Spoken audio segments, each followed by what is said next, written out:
উনার 3বারের প্রধানমন্ত্রী, উনাকে কোনো টয়লেট ফেসিলিটিস নাই। একদিন উনি নামাজের কোনো পরিবেশ নাই, তার মানে তো নামাজ থেকে বিরত রাখা, নামাজের জায়গা নাই। একদিন উনি উজু করবেন, নামাজে যাবেন বা টয়লেটে যাবেন, তখন জজ সাহেবকে সিনিয়র আইনজীবীর অনুরোধ করলেন, উনি গিয়ে গাড়িতে বসলেন, তখন ম্যাডাম গিয়ে নামাজ আদায় করলেন। 2-1 দিন হয়েছে। তো এটা তো প্রত্যেকদিন করা সম্ভব না। মানে প্রতিদিন সকালবেলা যেতেন, সেই সন্ধ্যার দিকে হ্যাঁ, যেতেন। আর আপনার দেখেন এই যে সকালে যেতেন, সন্ধ্যা, এবং খাওয়া দাওয়ার ব্যাপারটা আমি বলি। এই খাওয়া দাওয়া, আমরা তো বনরুটি আর কলা, আমরা ওই যে রাস্তার হোটেল থেকে বনরুটি কলা, আদালত তো আধা ঘন্টা 1 ঘন্টা ছিল, নামাজ পড়ে বনরুটি, পানিও থাকতো না। একটা মাত্র টয়লেট ছিল পিপি সাহেবের জন্য, ওইখানে সবাই যাইতে পারতো না। আর একটা টয়লেটে পানি নেই, ওইটা মাঠে ছিল, কোনো টয়লেট ফেসিলিটিস নাই। তো এইখানে দেখেন আপনার, আমরা বনরুটি আর কলা খেয়ে থাকতাম। আসসালামু আলাইকুম দর্শক, আপনারা জানেন বাংলাদেশের 3বারের সাবেক প্রধানমন্ত্রী এবং বিএনপির চেয়ারপারসন বেগম খালেদা জিয়া দীর্ঘদিন অসুস্থ থাকার পর না ফেরার দেশে চলে গেছেন। এরপর থেকেই সারা দেশে কিন্তু মানুষের মধ্যে একটা শোকের ছায়া নেমে গেছে। আর অবশ্য বলতে হয় যে বেগম খালেদা জিয়ার মতো মানুষের হয়তো আত্মার মৃত্যু হলো, কিন্তু একজন বেগম খালেদা জিয়া আমাদের মধ্যে বেঁচে থাকবেন যুগ যুগ ধরে, হয়তোবা শতাব্দী ধরে তাকে চর্চা হবে। দর্শক, বেগম খালেদা জিয়ার স্মরণে আমাদের বিশেষ অনুষ্ঠান। আমাদের সাথে আলোচনার জন্য এমন একজন মানুষ আছেন যিনি বেগম খালেদা জিয়ার সাথে কাজ করেছেন দীর্ঘদিন। একই সাথে শুধু কাজই করেননি, একই সাথে বেগম খালেদা জিয়ার কারাবাসের সঙ্গীও হয়েছিলেন। 7 বছরের জেল হয়েছিল তার। দীর্ঘ 10 বছর বেগম খালেদা জিয়ার সাথে ঘুরেছেন আদালত প্রাঙ্গণে। সেই অভিজ্ঞতাগুলো কেমন ছিল, এই বিষয়গুলো তুলে ধরবো। আপনাদের সাথে আছে আমি সুজন মাহমুদ। দর্শক, আমাদের সাথে সেই অভিজ্ঞতাগুলো তুলে ধরার জন্য আছেন, বলা চলে তিনি একমাত্র সরকারি কর্মকর্তা হয়ে বেগম খালেদা জিয়ার সাথে জেলে গিয়েছিলেন। পরবর্তীতে 5 আগস্টের পরবর্তীতে স্বৈরাচারী হাসিনার পতন হওয়ার পর উনি আবার তার কর্মক্ষেত্রে ফিরে এসেছেন। একজন অতিরিক্ত সচিব পদমর্যাদায় বাংলাদেশ নৌ পরিবহন মন্ত্রণালয়ের বিআইডব্লিউটি এর সদস্য হিসেবে কর্মরত ছিলেন ডক্টর জিয়াউল ইসলাম মুন্না। মনে হয় আপনাকে স্বাগত জানাচ্ছি। স্বাগত আপনাকে। আসলে আজকের দিনটা যখন আমরা আলোচনা করছি, যেহেতু সারা দেশে একটা শোকের ছায়া, তাই এই সময় আসলে স্বাগতও জানানোর মানে উপলক্ষ থাকে না, কিন্তু তারপরেও আমরা একটা অনুষ্ঠানের শুরুর স্বার্থে আমাদের তো হয়তো বা ফর্মালিটিস মেনটেন করতে হয়। মুন্না ভাই, আমরা শুরুতেই বলছিলাম দর্শকদের যে আপনি দীর্ঘদিন বেগম খালেদা জিয়ার সাথে সরাসরি, বেগম খালেদা জিয়া যখন প্রধানমন্ত্রী ছিলেন তার সাথে আপনি কাজ করেছেন, এবং পরবর্তীতে আপনি একজন সরকারি কর্মকর্তা হয়েও, বলা চলে একমাত্র সরকারি কর্মকর্তা, কিন্তু বেগম খালেদা জিয়ার সাথে আপনি কারাগারেও আপনাকে যেতে হয়েছিল। আসলে এর প্রেক্ষাপটটা কি, আসলে কেন? ধন্যবাদ সুজন ভাই। আজকে অত্যন্ত শোকাবহ একটি দিন, আমরা সবাই আবেগে আপ্লুত। আমরা আসলে ম্যাডাম খালেদা জিয়ার বিরহ, আমরা, মানুষ মরণশীল, মানুষ মারা যাবে, এটাই স্বাভাবিক। এটা কোরআনের আয়াত, প্রত্যেকটা পরতে পরতে লেখা আছে। কিন্তু তার যে মানসিক এবং শারীরিক যে যন্ত্রণা তাকে দেওয়া হয়েছে, সেই সমস্ত মনে করলে আমাদের খুব কষ্ট লাগে। আজকে আমরা আলোচনা করছি, আপনি আমাকে ডেকেছেন। এটা ম্যাডাম খালেদা জিয়ার মামলা সম্পর্কে আপনি জানতে চেয়েছেন। সর্বমোট ওনার নামে 36টা থেকে 37টা মামলা ছিল। এর মধ্যে 5টা ছিল দুর্নীতি বিষয়ে, so called Zia charitable trust, Zia orphanage trust, Niko দুর্নীতির মামলা, গ্যাটকো এবং বড় পুকুরিয়া কয়লা খনি, এবং আদালত অবমাননা, স্বাধীনতার অবমাননা, এইসব বিভিন্ন কিছু। এইসব ভাড়ায় লোক পাওয়া যেত, তার আগে মামলা ঠুকিয়ে দিতে পেত। এইসব আদালত করে মামলাটা প্রসেস করত। 2টা মামলায় ম্যাডাম খালেদা জিয়াকে তারা, মানে প্রসিকিউশনের পরে তারা তাকে সাজা দিয়েছে। 2টা মামলায়, এর মধ্যে জিয়া অরফেনেজ ট্রাস্ট এবং Zia charitable trust. Zia orphanage এবং জিয়া চ্যারিটেবল ট্রাস্ট শেষ দিকের মামলাগুলো অলমোস্ট একই সাথে শুনানি হতো। তো ম্যাডাম খালেদা জিয়ার সাথে আমি চ্যারিটেবল ট্রাস্টে সহ আসামি ছিলাম। এই কারণে আমরা দীর্ঘদিন আদালতে গিয়েছি, আদালতের বারান্দায় আমরা গিয়েছি। আমরা আইনের প্রতি ম্যাডাম খালেদা জিয়া অত্যন্ত শ্রদ্ধাশীল ছিলেন। উনি জিয়া অরফেনেজ ট্রাস্ট এবং জিয়া চ্যারিটেবল ট্রাস্টের মামলা, আপনি দেখেন এই মামলাগুলো আপনার দীর্ঘদিন প্রায় 9 থেকে শুরু হওয়ার পরে আপনার 18তে এটা ম্যাচিউর, প্রায় অ্যারাউন্ড 9.5-10 বছর। এই মামলাগুলো 3টা কোর্টে হয়েছে। আমরা জানি যে আদালতের সংজ্ঞা, আদালত জজ কোর্টে হবে, বিশেষ জজ আদালতে জজ কোর্টে হবে। সেই মামলাগুলো জজ কোর্টে করলো।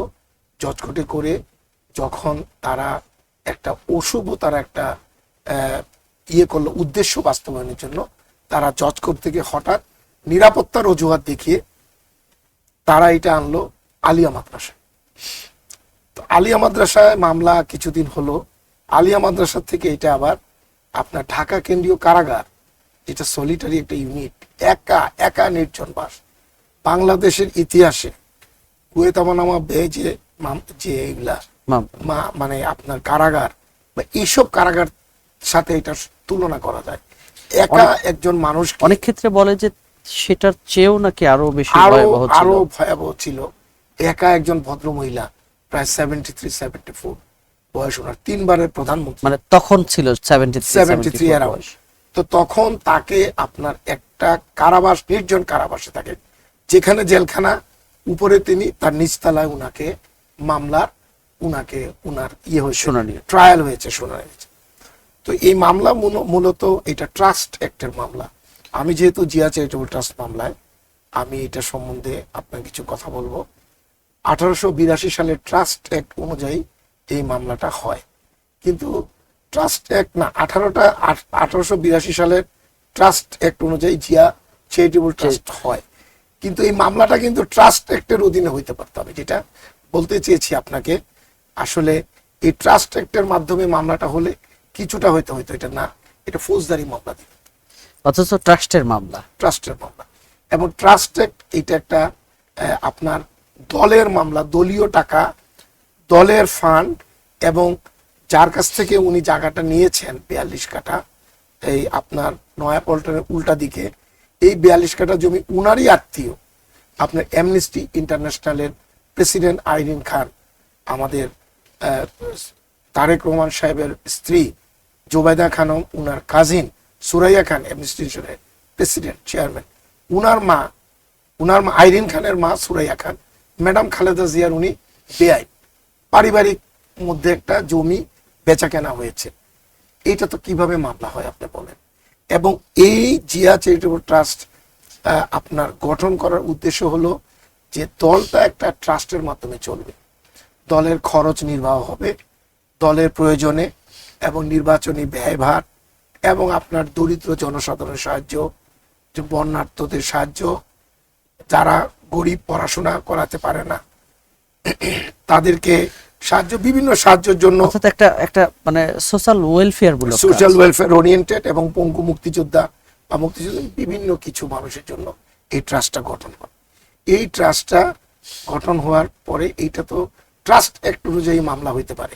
এখানে কোনো টাকা আত্মসাৎ হয় নাই, কিছুই হয় নাই, জমির জায়গায় আছে, জমির জায়গায় আছে এখনো, কিন্তু মামলা কেমনে? আবার দেখেন আপনি জিয়া অরফেনেজ ট্রাস্ট, এটা একটা এতিমখানা মামলা, এটা কাতার গভর্নমেন্টের একটা টাকা। এটা আপনার 92 সালে আপনি জানেন শহীদ প্রেসিডেন্ট জিয়াউর রহমান সাহেব, উনার একটা ভাবমূর্তি, উজ্জ্বল ভাবমূর্তি ছিল সারা বিশ্বে, বিশেষ করে মুসলিম উম্মা, মুসলিম বিশ্বে। উনি ওয়াইসিরও ভাইস প্রেসিডেন্ট ছিলেন, এবং উনি ইরান যুদ্ধ বন্ধের একজন অন্যতম মধ্যস্থতাকারী ছিলেন। সমস্ত কিছু আপনি জানেন যে এই যে আমাদের আরাফাত ময়দানে আমরা হজ করতে গেলে আমরা দেখি যে এখানে নিম গাছ আছে।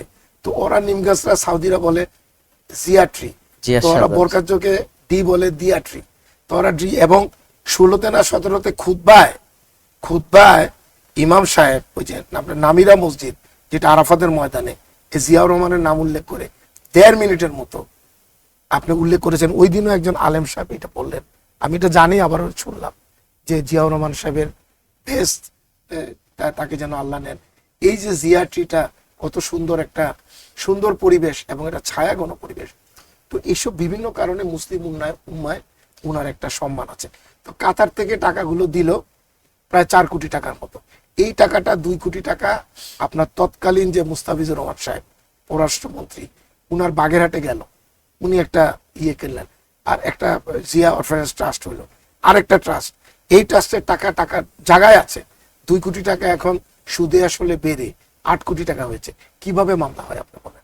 এবং জিয়া চ্যারিটেবল ট্রাস্ট, এই মামলাটা আমি আমার ইয়েতে এটা 1,85,00,000 টাকার মামলা, ওরা বলে যে 3,15,00,000 টাকার মামলা।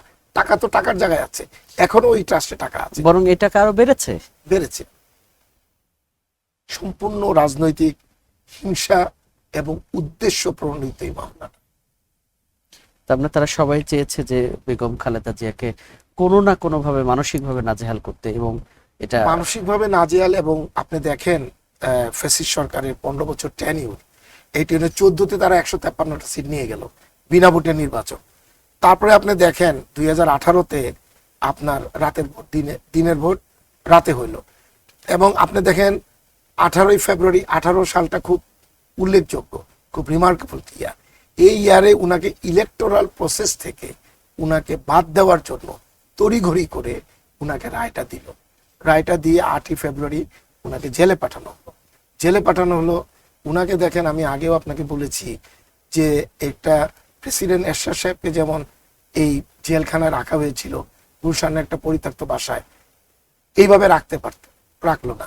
111 গভর্নমেন্ট শেখ হাসিনা এবং ম্যাডাম খালেদা জিয়াকে যেভাবে হুইপ দুইজনের বাসা সংসদে রেখেছিল, এইভাবে রাখতে পারতো। ওইভাবে না রেখে একটা সলিটারি একটা ইউনিট, আপনি একটা কারা নির্জন পরিত্যক্ত কারাগারে উনাকে রাখলো এবং উনি অসুস্থ হয়ে গেলেন।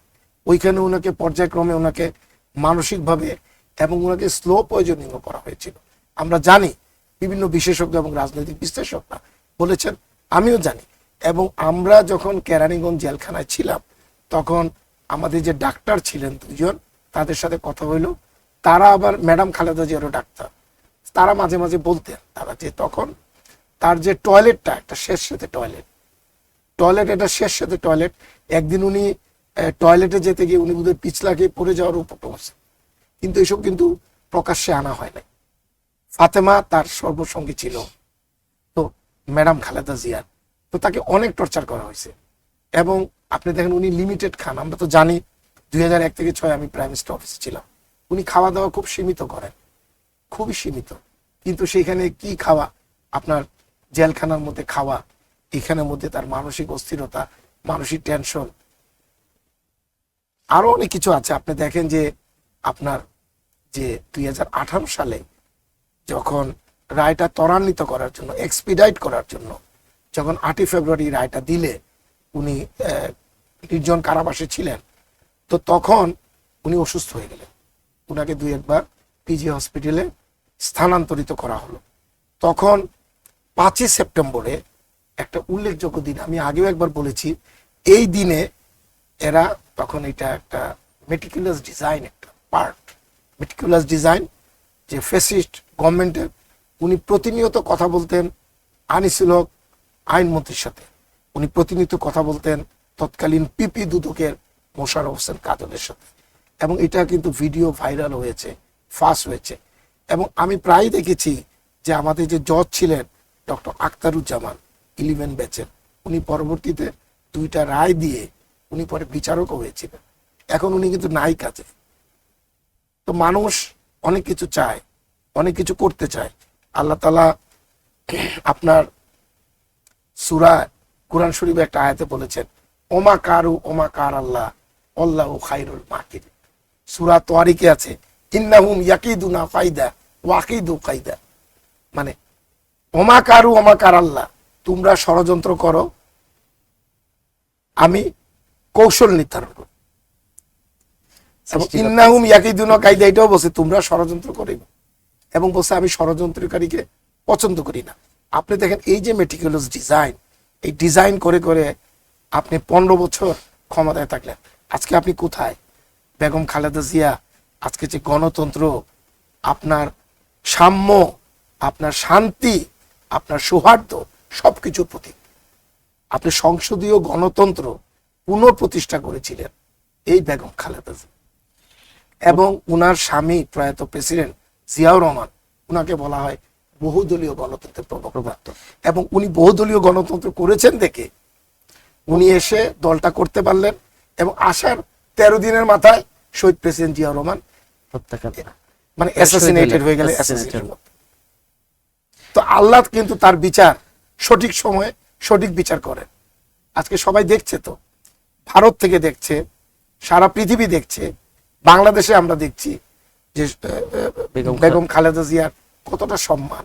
এটা তো বিএনপির না, এখন রাষ্ট্রের 3 দিন শোক করা হয়েছে, কালকে সরকারি ছুটি দেওয়া হয়েছে, আপনি বিএনপি থেকে 7 দিনের শোক, গভর্নমেন্ট অল সর্ট অফ আপনার নেসেসারি। যে সারা দেশের মানুষ কিন্তু ওনার জন্য দোয়া করেছে।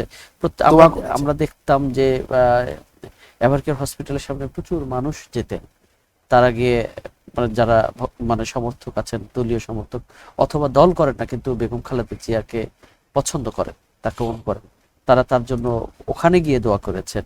মসজিদে মসজিদে আমরা দেখতাম দোয়া মাহফিল, মিলাদ মাহফিল, কোরআন খতম, সারা দেশে এটা হয়েছে। কাবা শরীফেও ওইখানের মধ্যে একটা টিম গিয়েছে, গিয়ে ওইখানের মধ্যে যারা আছে বিএনপির নেতৃবৃন্দ তারা তোয়াফ করেছে, সাই করেছে।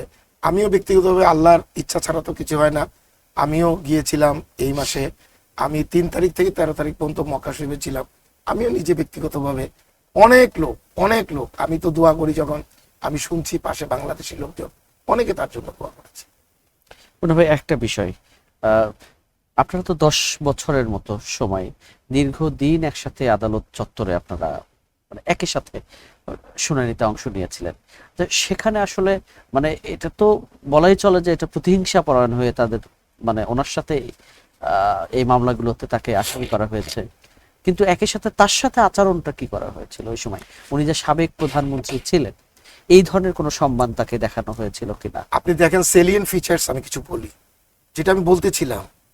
5ই সেপ্টেম্বর যখন তারা একটা মামলা রায় দিল, এই মামলাটা যখন Zia orphanage trust, Zia charitable trust, যখন তারা এই যে ঢাকা কেন্দ্রীয় কারাগারে আদালতটা করলো, তখন বিএনপির প্রখ্যাত যারা আইনজীবী, ব্যারিস্টার মাহবুব হোসেন প্রয়াত, তারপরে আপনার এই যে এজে মোহাম্মদ আলী প্রয়াত, এবং ব্যারিস্টার মাহবুবউদ্দিন খোকন, তারপরে আপনার আরো আছে ব্যারিস্টার কায়সার কামাল, তারপরে আপনার এরা যারা সিনিয়র আইনজীবী, আমি 2 জনের নাম বিশেষ করে বলছি, প্রয়াত ওই যে আমাদের নরসিংদীর যে একজন মাসুদ তালুকদার ভাই, এবং নরসিংদীর সানাউল্লাহ মিয়া, এরা সবাই,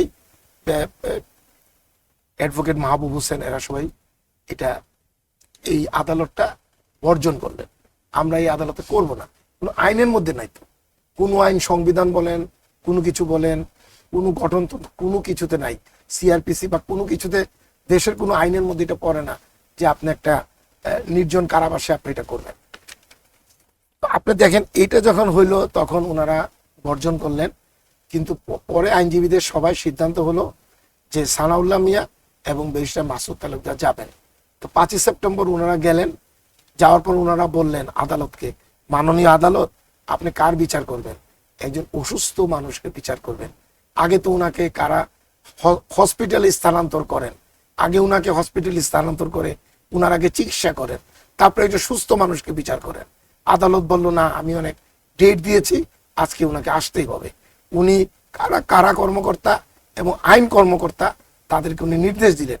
ওইখানের মধ্যে আমি এবং মুনির, প্রয়াত মেয়র সাদেক হোসেন খোকা সাহেবের এপিএসসি, আমরা সহ আসামি। ও বেচারারও কোনো দোষ নেই, কাউরই কোনো এখানে দোষ নেই, ম্যাডামের তো কোনো দোষই নেই, ম্যাডাম কোনো নির্দেশও দেন নাই। তো এইখানে তারা গিয়ে জোরপূর্বক ম্যাডামকে হুইল চেয়ারে করে নিয়ে আসবে, বারবার বলতেছে উনি অসুস্থ, আদালত বলছেন না নিয়ে আসেন, আদালত তাকে নিয়ে আসবেই, সে অসুস্থ হোক আর যেভাবে, একদম ডিটারমিন্ড। এবং আমি বলি কি হবে না হবে আমি এসব ভয় পাই না, কিন্তু সত্য কথাটা আমি জাতির সামনে বলি। এই মোশাররফ হোসেন কাজল সাহেব এবং আপনার ডিসি প্রসিকিউশন আনিস 24 ব্যাচের, এবং আরো যারা এখানে, ফারজানা রূপাকে আমি দেখেছি, ফারজানা রূপার কি কাজ, এবং আরো আপনার সাংবাদিক যারা, তখনকার দিনে তাবেদার সাংবাদিক যারা ছিল, তারা সবাই প্রভোগ করেছে। ম্যাডাম খালেদা জিয়াকে নিয়ে ফাতেমা একটা হুইল চেয়ারে ঢুকলো। হুইল চেয়ারে ঢুকার পর আমি দেখলাম এই কি দশা ম্যাডামের। যেই ম্যাডাম 8ই ফেব্রুয়ারি হেঁটে আদালতে গেলেন, রায় ঘোষণার পর হেঁটে আবার গাড়িতে উঠলেন, সেই বেগম খালেদা জিয়া, ম্যাডাম খালেদা জিয়া হুইল চেয়ারে, তার বাহারটা বাঁকা, তার ঘাড় একটা নোয়ানো, গায়ে একটা চাদর, মাথাটা কাপড়ে ঢাকা, উনি আসলেন। আমি তো দেখে, আমি এবং মুনির আমরা দুইজনই ছিলাম, সানোয়াল্লাহ মিয়া এবং আপনার কি নাম যেন, মাসুদ তালুকদার ভাই। উনারা আদালতে বললেন তাইলে আপনাকে চিকিৎসা করেন, বিচার করবেন আদালত, মাননীয় আদালত। আদালত বললেন না, আগে বিচার না, আগে বিচার, মানে চিকিৎসার আগে বিচার। চিকিৎসার আগে বিচার, আমি আর সময় দিব না। উনারা অনেক হাম্বল সাবমিশন করলেন, কিন্তু উনারা কি করলেন, চলে গেলেন। উনারা আদালত ক্ষোভে বর্জন করলেন। তখন আমি আর মুনির ছাড়া এখানে কেউ নাই। ম্যাডাম আসলেন, দরজা দিয়ে ফাতেমাকে নিয়ে আদালত বসলেন। তখন ম্যাডামের সাথে আমাদের আই কন্ট্যাক্ট হলো, আমি সালাম দিলাম। সালাম দেওয়ার পর আমি ম্যাডামের কাছে গেলাম, মুনিরও ছিল। ম্যাডাম বললেন যে, মুন্না, আমি তো আদালতে আমাদের কোনো আইনজীবী দেখতেছি না। আমি বললাম, ম্যাডাম, এখানে আদালত বসার জন্য সব আইনজীবীরা বর্জন করেছে, এবং আজকে সানাউল্লাহ ভাই এবং মাসুদ তালুকদার সাহেবকে দায়িত্ব দেওয়া হয়েছিল, ওনারা আপনার ট্রিটমেন্টের জন্য বলেছিল, আদালত এটা শুনেন নাই, তারপরে ওনারা চলে গেছেন, আদালত মুলতবি করে আবার আপনাকে নিয়ে আসলেন। এই কথাগুলো বললাম। তার ম্যাডামকে কি বলবো। তখন একজন ডিসি প্রসিকিউশন এসে ধাক্কা দিয়ে আমাকে আর মনিরকে বললো, যান আপনারা এখান থেকে যান, তাদের কেন এত উৎসাহ, এই আপনার আইন শৃঙ্খলা বাহিনী। মানে খালেদা জিয়ার মতো একজন সম্মানিত মানুষ, তিনবারের প্রধানমন্ত্রী, তখনও তো বিচার চলে, এই আপনার আইন শৃঙ্খলা বাহিনী, আপনার সেই সময় তার সাথে আপনার ইন্টেলিজেন্স মেনে নিতে পারেনি না। আমরা তো ডকে ছিলাম, ম্যাডাম খালেদা জিয়া ডক মানে আমাদের ঠিক পাশেই ছিলেন, 1 ফিট বা 2 ফিট দূরে, মানে খুব বেশি না, এতটুকু আর কি। এতটুকু দূরে এখান থেকে কথা বলা যায়। আমি সালাম দিলাম, তো উনি তো কাউকে দেখছেন না, উনি খালি জিজ্ঞেস করলেন যে আমি তো কাউকে দেখছি না। আমি কথাটা তাকে জানাইলাম, 3বারের প্রধানমন্ত্রী, উনি তো আইনের, আপনার যখন একজন মানুষকে যদি আপনি ফাঁসি দেন, তা তো ট্রায়াল বেসিসে তার তো একটা সিস্টেম আছে, সেই কথাটা বলতে পারবেন না। আমি ওই দিন এই যে ইন্টেলিজেন্স এবং এদের অতি উৎসাহ দেখেছি।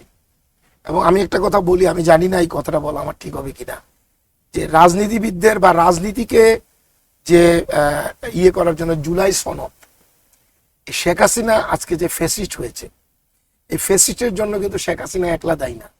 এটার জন্য আমি সবসময় বলি, সিভিল ব্যুরোক্রেসি এবং মিলিটারি ব্যুরোক্রেসি, এই দুই ব্যুরোক্রেসি শেখ হাসিনাকে ফ্যাসিস্ট করে তুলতে সাহায্য করছে।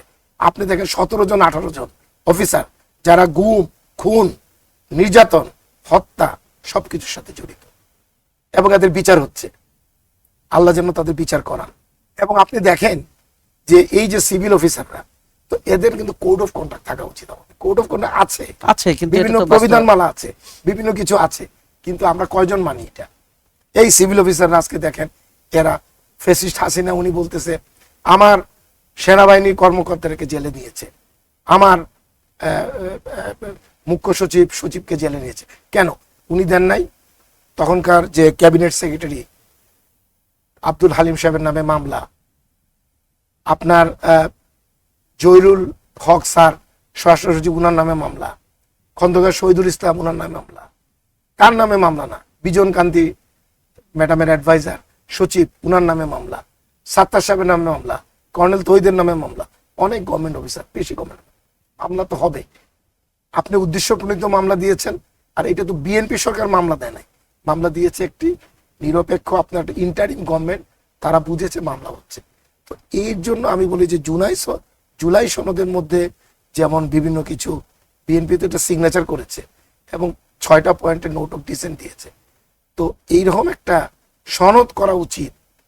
এটা আমি মানে রাজনৈতিক নেতৃবর্গকে বা সরকারকে বলবো, এটলিস্ট যেন আমরা যেন অতি উৎসাহ না হই। মানে এই কর্মকর্তাদের ব্যবহার তো আপনারা সরাসরি দেখেছেন। এই আমি সিভিল সার্ভিস বা মিলিটারি সার্ভিস, আমরা যেন অতি উৎসাহ না হই, অতি উৎসাহ। আপনি দেখেন 111-এ তারা কি করলো, বিএনপির ভারপ্রাপ্ত চেয়ারম্যান জনাব তারেক রহমান, কি অন্যায় ছিল ওনার, কি দোষ ছিল ওনার, উনাকে ফ্যানে ঝুলিয়ে উনাকে ছেড়ে দেওয়া হয়েছে, উনার মাজা ভেঙে দেওয়া হয়েছে।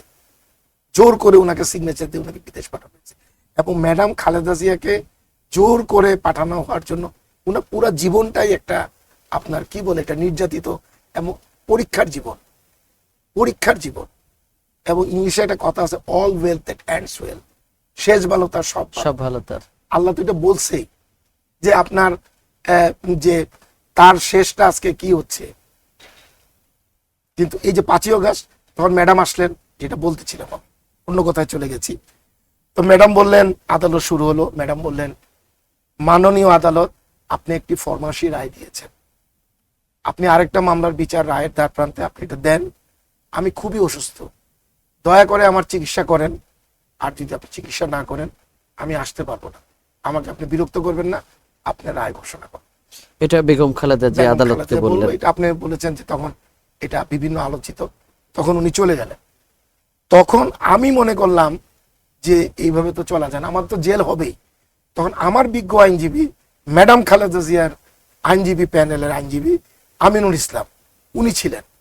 উনি বললেন যে জিয়া ভাই আমরা তো চাচ্ছি যে, তো আমার বললেন ম্যাডাম আর্গুমেন্ট করবে না, আপনি আর্গুমেন্ট করেন। তো আমার আর্গুমেন্টটা পার্টলি হার্ড ছিল। তো আমার আইনজীবী আমার সাথে পরামর্শ করলেন, বললেন যে আমরা অনাস্থা দিতে চাচ্ছি। তো আমি জানি বিং এ গভর্নমেন্ট অফিসার, আমরা তো রাজনীতি করি না, আমাদের তো লিমিটেশন আছে সবকিছু। আমি জানি যে অনাস্থা, আদালতের প্রতি অনাস্থা এটা বিশাল বড় ব্যাপার। আমি ম্যাডামের প্রতি সম্মান, ম্যাডামের প্রতি আস্থা এবং উনার প্রতি নির্যাতন, এটা প্রতিবাদ স্বরূপ আমি তাৎক্ষণিক সিদ্ধান্ত নিলাম আমি অনাস্থা দিব। উনি এটা ড্রাফট দিলেন, উনি বললেন যে আমার মক্কেল ডক্টর মোহাম্মদ জিয়াউল ইসলাম মুন্না সে অনাস্থা দিবে। তাৎক্ষণিকভাবে অনাস্থা যখন, তখন মোশাররফ হোসেন কাছে দাঁড়াই গেলেন, দাঁড়ায় বলেন, মাননীয় আদালত, তাহলে ডক্টর জিয়াউল ইসলাম মুন্না যদি আদালতে অনাস্থা দেন, তাহলে উনাকে আজকে আপনি ইয়ের মধ্যে আনেন, কাস্টডি আইনের মধ্যে আনেন, উনাকে আপনি কারাবন্দী, উনারে জামিন দিবেন। আদালত বললেন তাহলে উনার জামিন ক্যান্সেল। আমি চলে গেলাম কারাগারে। কারাগারে।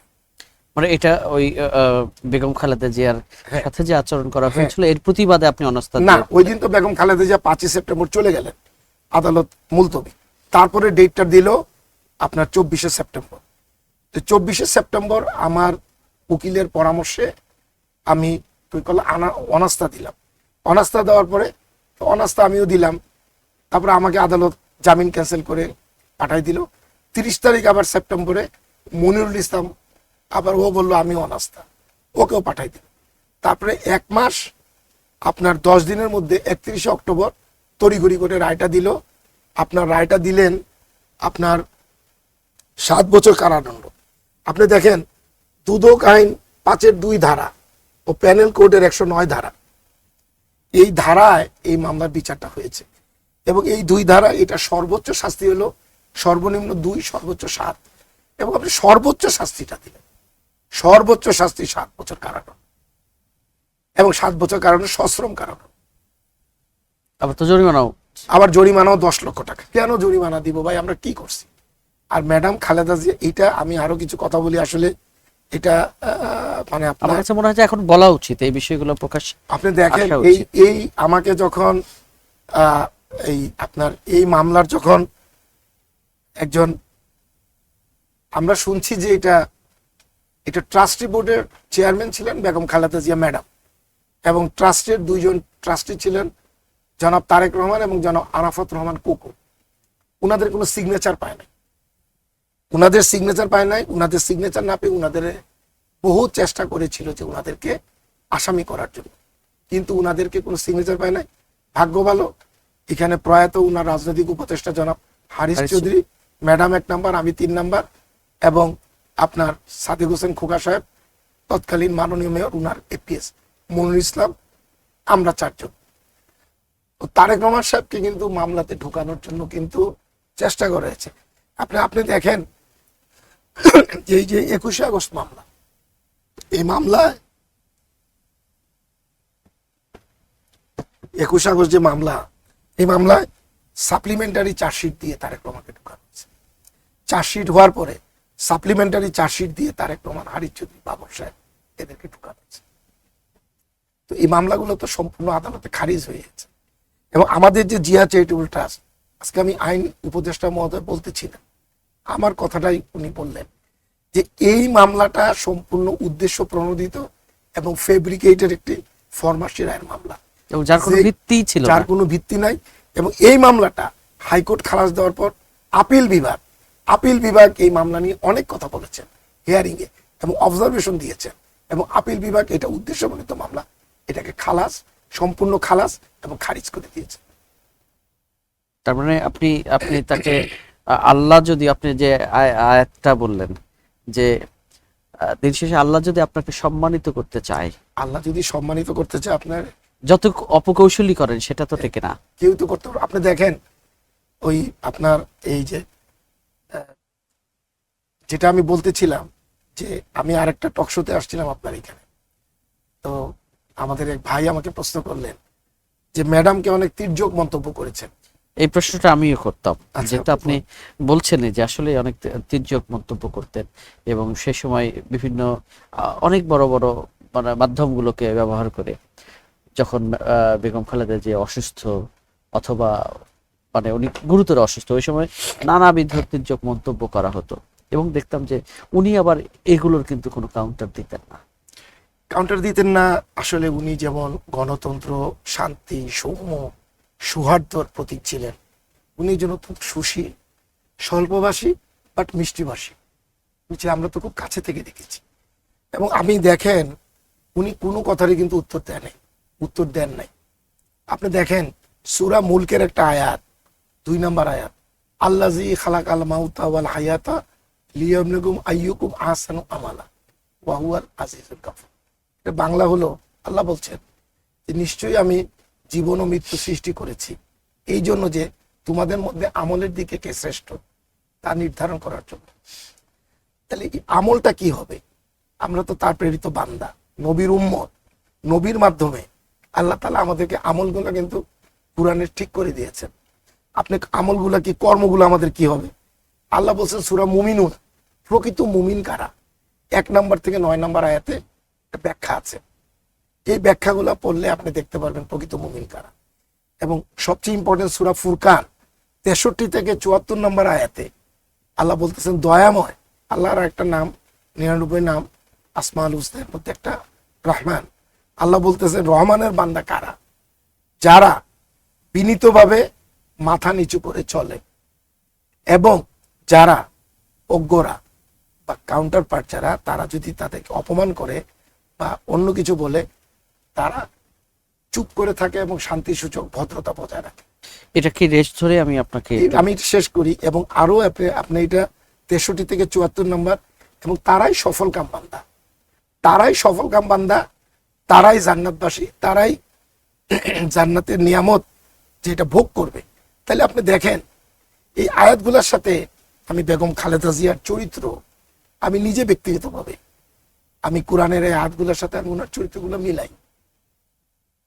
শান্তি সুযোগ কথাবার্তা, আপনি দেখেন তারেক রহমান সাহেব আসছেন, উনি বললেন স্টেজে শান্তি শান্তি শান্তি শান্তি, সৌম্য, সৌহার্দ্য। আজকে চিফ অ্যাডভাইজার সাহেবও বললেন আপনারা শান্তিপূর্ণ থাকেন, আপনারা শান্তি বজায় রাখেন। আসলে একটা দেশে যদি শান্তি বা শৃঙ্খলা না থাকে, তাহলে আপনার দেশে উন্নতি হবে।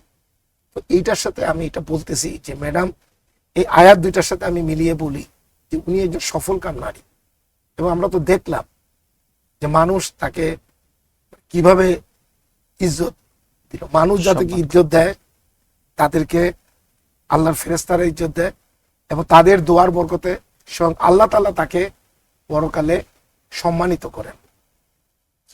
আপনি যেটা বলছিলেন এর সাথে রেশ ধরে যে আপনি তো দীর্ঘদিন তার সাথে সরাসরি কাজ করেছেন, মানে আপনি যদিও বলেছেন এই কথাগুলো, তারপরেও আমি আরেকটু ডিটেল জানতে চাই যে আসলে একজন ব্যক্তি হিসেবে, এজ এ মানুষ হিসেবে বেগম খালেদা যে আসলে মানে কেমন ছিলেন, আপনাদের কাছে কেমন ছিলেন?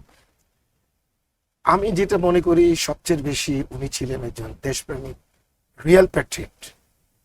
উনি ছিলেন একজন সুশীল, উনি খুব দ্রুত সিদ্ধান্ত দিতে পারতেন, এবং দেশের প্রতি উনার অগাধ ভালোবাসা, গণতন্ত্রের প্রতি এবং দেশের প্রতি উনার অগাধ ভালোবাসা ছিল, এবং উনি খুবই মার্জিত ব্যবহার করতেন, এবং উনি প্রতিহিংসামূলক কোনো আচরণ কারোর সাথে কোনোদিন করেছেন বলে আমরা জানি না। আমি একটা কথা বলি, দেখেন 1991 সালে উনি যখন বাংলাদেশের প্রথম মহিলা প্রধানমন্ত্রী, তখন বিরোধী দলের নেত্রী এই ফ্যাসিস্ট শেখ হাসিনা, উনার ছেলে জয়, সজীবতার জয়, আমরা শুনেছি এই কথা কয়েকজনের কাছে শুনেছি, সিনিয়রদের কাছে শুনেছি, যে সে ড্রাঙ্ক অবস্থায় গাড়ি চালিয়ে যাচ্ছিল গুলশানের দিকে। তো সে একটা অ্যাক্সিডেন্ট করলো, একটা ডিপ্লোমেটের বাসার ওয়ালের মধ্যে ধাক্কা মারলো, ড্রাঙ্ক ছিল। অনেকে বলে তার সাথে বান্ধবী ছিল, অনেকে বলে বান্ধবী ছিল না, যাই হোক এটা আমার ব্যাপার না। তো পুলিশ কি করলো, তাকে ধরে নিয়ে থানায় নিয়ে গেল। তৎকালীন স্বরাষ্ট্রমন্ত্রী ছিলেন আব্দুল মতিন চৌধুরী, রূপগঞ্জের। তো মতিন চৌধুরী সাহেবকে জানানো হলো, মতিন চৌধুরী সাহেব ম্যাডাম খালেদাকে জানালেন, the then prime minister madam Khaleda. তো জানানোর পরে ম্যাডাম নাকি বললেন, তো মতিন চৌধুরী সাহেব বললেন যে আমরা আইনের হাতে শপথ করি এবং আমরা এটা মিডিয়া তখন চলে আসছে। উনি বললেন না, সে বাচ্চা ছেলে, বাচ্চা মানুষ, তাকে সসম্মানে বাড়িতে আপনি পৌঁছাই দেন। তো এইটার কি প্রতিদান রাখলো উনি? এইটার প্রতিদান আরো অনেক ঘটনা, এসবের প্রতিদান কি উনি রাখলেন? গণতন্ত্রের যে স্বাধীনতা, তখনকার পত্রিকা, সাংবাদিকরা, মিডিয়া অনেক কিছু লিখতে পারত, কই? আমরা তো দেখছি গত লাস্ট 10 ইয়ারে, লেখা তো দূরের কথা, কেউ কোনো কথা বললে ফেসবুকে পোস্টিং দিলে তাকে লোকাল যুবলীগ, ছাত্রলীগ, স্বেচ্ছাসেবক লীগ ধরে নিয়ে আসে, অথবা তাকে আইন শৃঙ্খলা রক্ষাকারী বাহিনী, এটা তো শেষ হইল, শেষ তো হইল।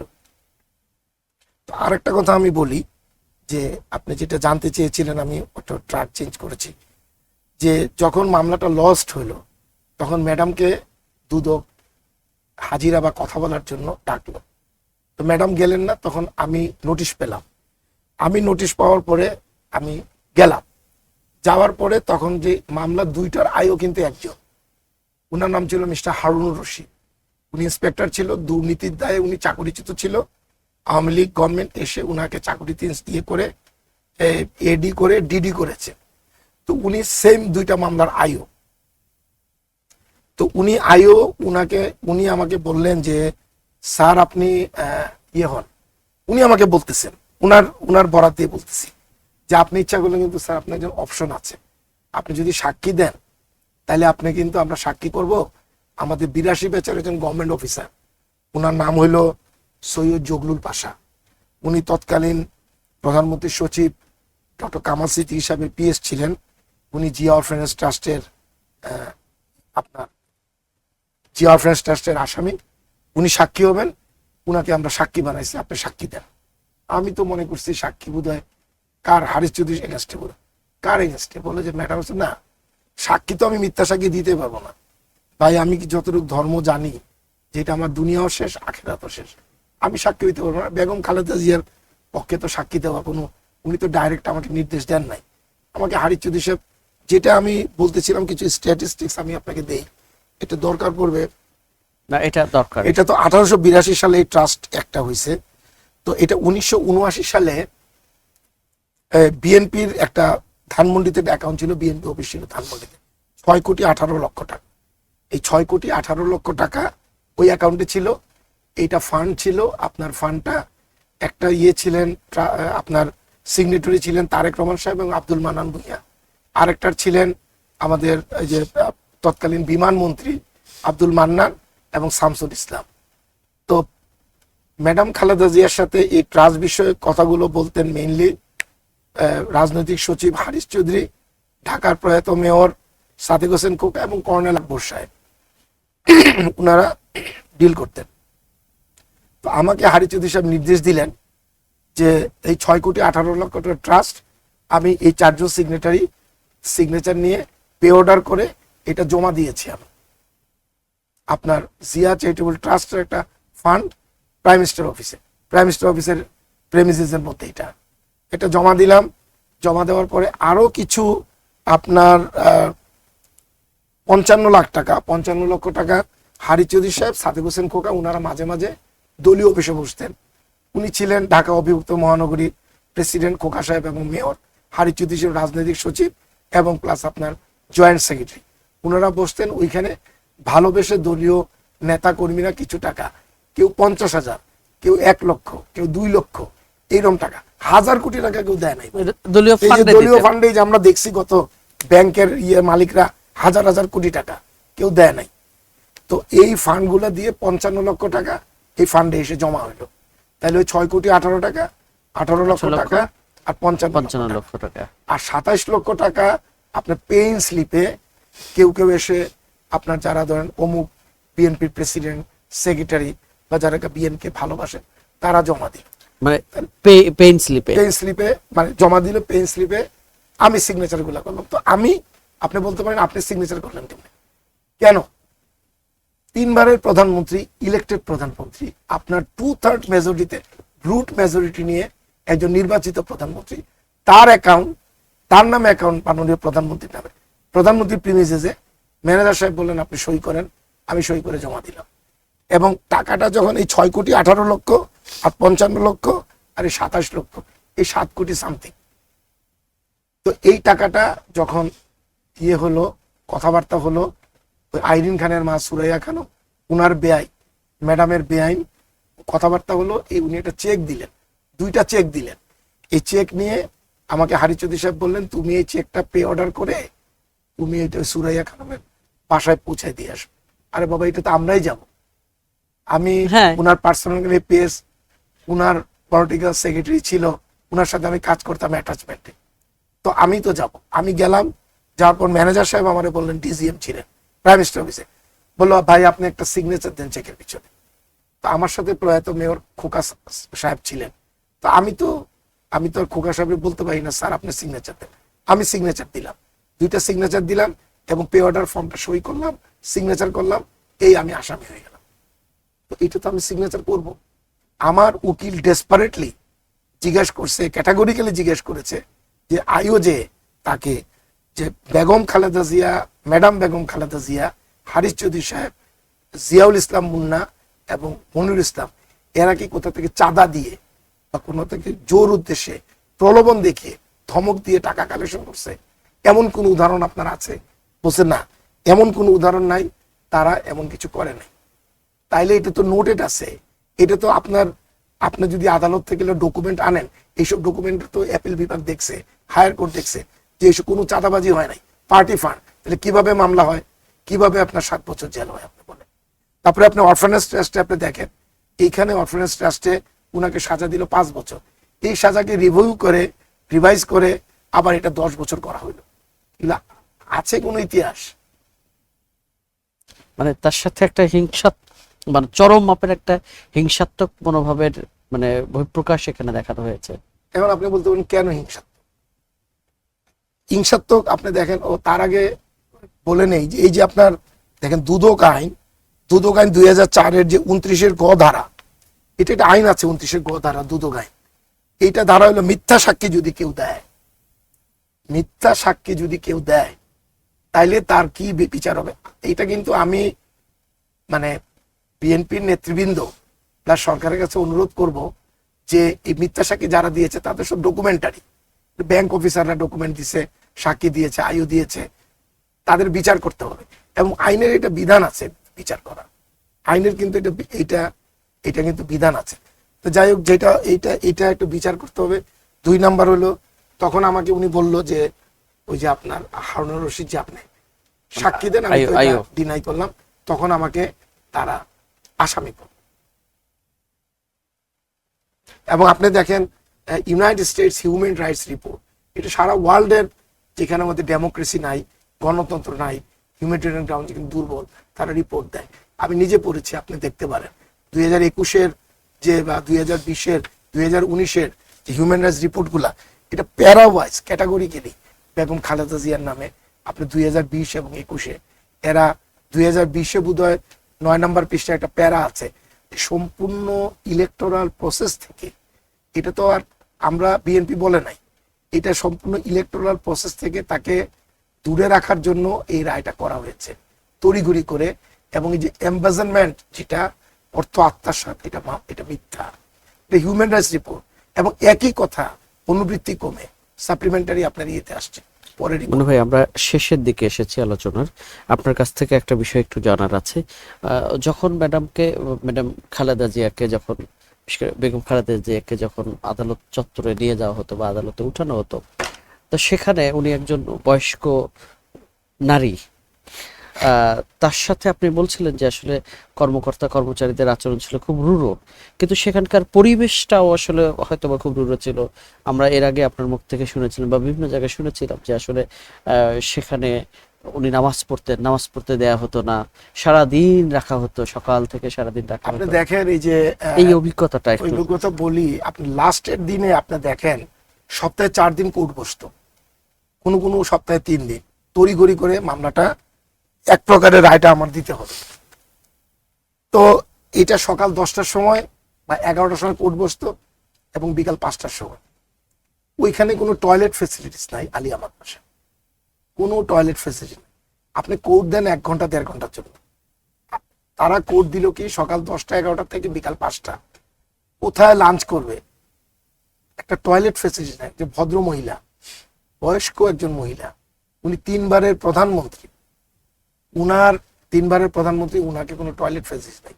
একদিন উনি নামাজের কোনো পরিবেশ নাই, তার মানে তো নামাজ থেকে বিরত রাখা, নামাজের জায়গা নাই। একদিন উনি উজু করবেন, নামাজে যাবেন বা টয়লেটে যাবেন, তখন জজ সাহেবকে সিনিয়র আইনজীবীর অনুরোধ করলেন, উনি গিয়ে গাড়িতে বসলেন, তখন ম্যাডাম গিয়ে নামাজ আদায় করলেন। 2-1 দিন হয়েছে। তো এটা তো প্রত্যেকদিন করা সম্ভব না। মানে প্রতিদিন সকালবেলা যেতেন, সেই সন্ধ্যার দিকে সে হ্যাঁ। যেতেন। আর আপনার দেখেন এই যে সকালে যেতেন, সন্ধ্যা, এবং খাওয়া দাওয়ার ব্যাপারটা আমি বলি, এই খাওয়া দাওয়া আমরা তো বন রুটি আর কলা, আমরা ওই যে রাস্তার হোটেল থেকে বন রুটি কলা, আদালত তো আধা ঘন্টা 1 ঘন্টা ছিল, নামাজ পড়ে বন রুটি, পানিও থাকতো না। একটা মাত্র টয়লেট ছিল পিপি সাহেবের জন্য, ওইখানে সবাই যাইতে পারতো না। আর একটা টয়লেটে পানি নেই, ওইটা মাঠে ছিল, কোনো টয়লেট ফেসিলিটিস নাই। তো এইখানে দেখেন আপনার আমরা বন রুটি আর কলা খেয়ে থাকতাম। আর আমাদের মির্জা আব্বাস সাহেব, ওনার ওয়াইফ রুবি ভাবি, উনি সামান্য কিছু ধরেন, আমি দেখতাম যে চিকেন বল ছোট ছোট বাসা থেকে ছোট ছোট সিঙ্গারা ম্যাডাম পছন্দ করতেন, এটা আনতেন, উনি 1টা বা 2টা মুখে দিত। তার মানে তো আপনি এইভাবে কি বিচার করা যায়? এটা কি এটা- রুল অফ ল? এটা কি সুশাসন, good governance, rule of law? এইসব কথা কি হয়? আপনি দেখেন তার মানে তার সাথে শুরু থেকেই মানে এত হিংসাত্মক আচরণ করছিল যে আদালতে মানে বিচারে তাকে জেলে কি হবে না হবে, কিন্তু তার আগেই এখানেই বলা চলে যে একটা শাস্তি তার উপর যেন তারপরে আপনার সিকিউরিটি মেজার্স আমি বলি, আপনার 4-5 লেয়ার নিরাপত্তা, আপনার বাইরে এপিবিএন, আনসার, তারপরে আপনার রেগুলার পুলিশ, তারপরে আপনার র্যাব, তারপরে আপনার কত ধরনের যে police, intelligence, DGFI, NSI, SB, DB, কত ধরনের যে নিরাপত্তা, কত ধরনের যে জল কামান। এর মধ্যে আবার যদি কেউ যদি মিছিল নিয়ে আসে 2 মাইল দূরে, ওই সেই আপনার 1 মাইল দূরে ওই বুয়েটের ওইদিকে ঢাকা ইউনিভার্সিটি থেকে রাস্তা ব্লক করে রাখতো, কেউ যদি আসতে পারে না। সিনিয়র নেতৃবৃন্দ যারা স্ট্যান্ডিং কমিটি মেম্বার, যারা সিনিয়র নেতৃবৃন্দ ম্যাডামের সাথে দীর্ঘদিন 40 বছর ধরে রাজনীতি করছেন, তারাও ঢুকতে পারতো না, ঢুকতে দিত না, এত নিষেধাজ্ঞা ছিল। সর্বশেষ আপনার সাথে ম্যাডামের এমন মানে বেগম খালেদা জিয়ার এমন কোনো কথা হয়েছিল যে যেগুলো আসলে তার আক্ষেপের জায়গা ছিল, অথবা আপনার কাছেও মনে হয়েছিল যে আসলে মানে এই বিষয়গুলো নিয়ে উনি ভাবতেন? উনি আমাকে একদিন আদালতে, অনেক ঘটনা আছে, তবে একটু আদালত দিয়ে নিয়ে যে প্রশ্ন আদালত দিয়ে করি, তখন বোধহয় আপনার জানুয়ারি মাসের লাস্ট উইক শেখ হাসিনা উনি সিলেট গেলেন। তো উনি আমাকে আদালত যখন বিরতি দিল 1 ঘন্টার, তখন ম্যাডাম আমাকে ডাকলেন, মুন্নাই দিকে আসো। তো আমি গেলাম, বললো যে তোমার বাড়ি তো সিলেট। হ্যাঁ ম্যাডাম। সিলেট কোথায়? বললাম দক্ষিণ সুরমা। বললো যে শেখ হাসিনা যে উনি গেলেন সিলেটে, কেমন মানুষ হইলো?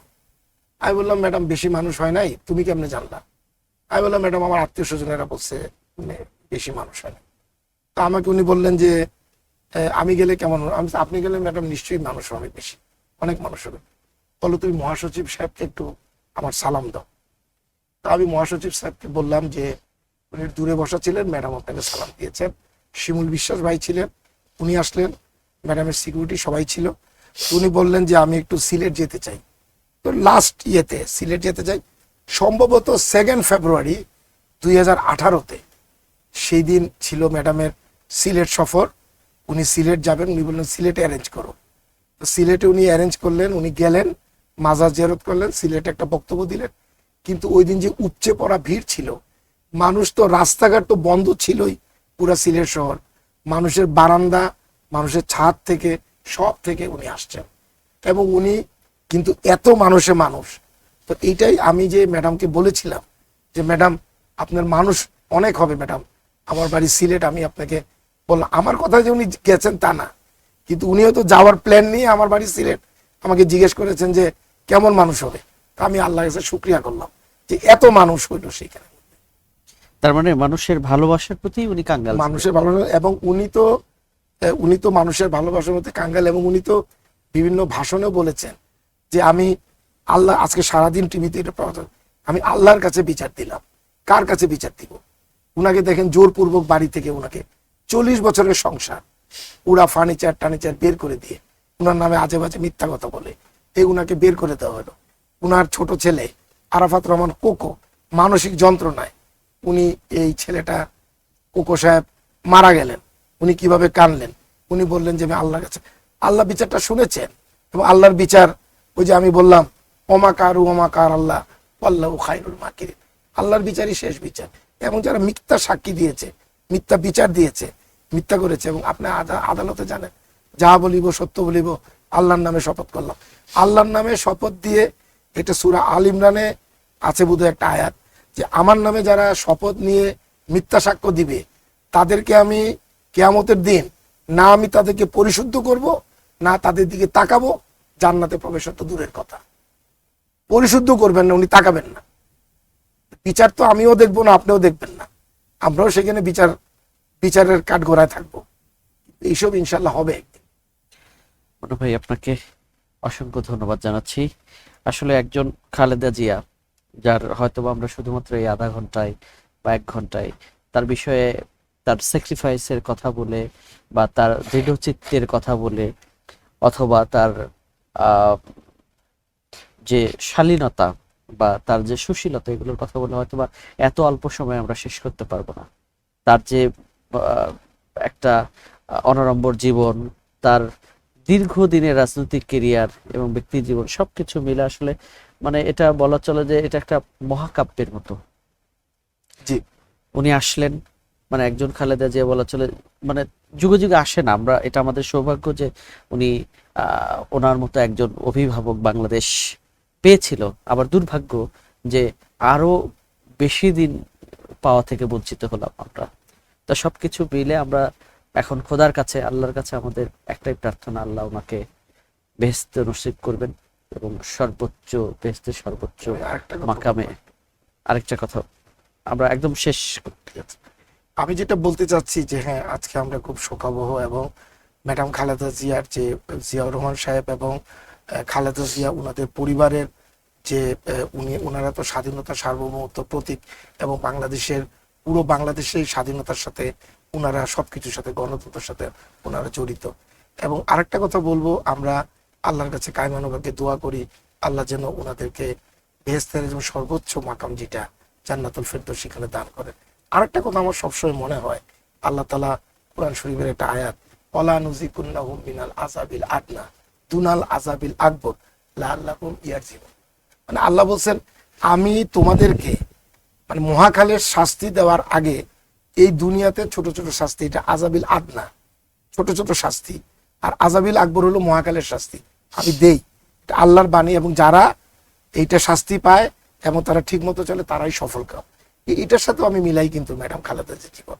আপনি দেখেন আযাবিল আদনা, এটা আমি তাফসির গুলো আমি পড়লাম, আযাবিল আদনা কি, এটা কি বলতে, বিভিন্ন মুফাসসিরে কোরআন যারা মুহাদ্দিস তারা যারা এটা বলছেন, আযাবিল আদনা হইলো আপনার অসুখ বিসুখ, আপনার বিভিন্ন ভাবে অপমৃত্যু, আপনার জেলখানার শাস্তি, আপনাকে কেউ যদি কষ্ট দেয়, এইসব আযাবিল আদনার অনুষঙ্গ কম্পোনেন্টস।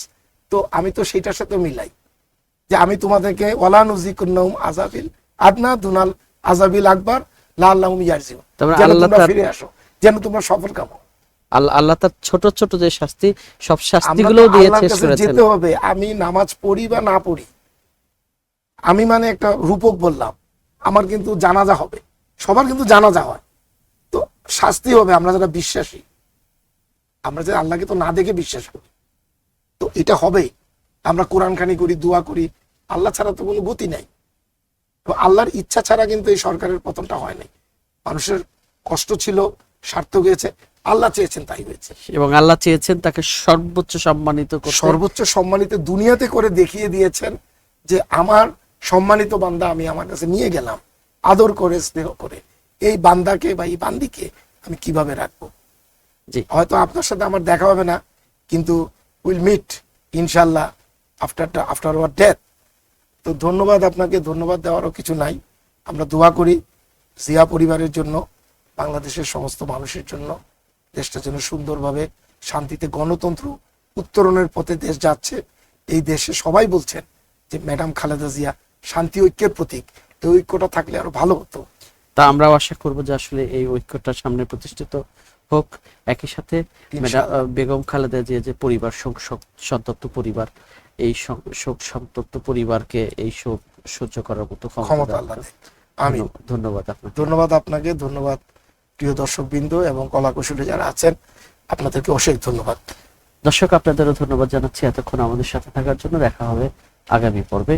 সে পর্যন্ত ভালো থাকুন, সুস্থ থাকুন এবং বাংলা ভিশনের সঙ্গে থাকুন। আল্লাহ হাফিজ।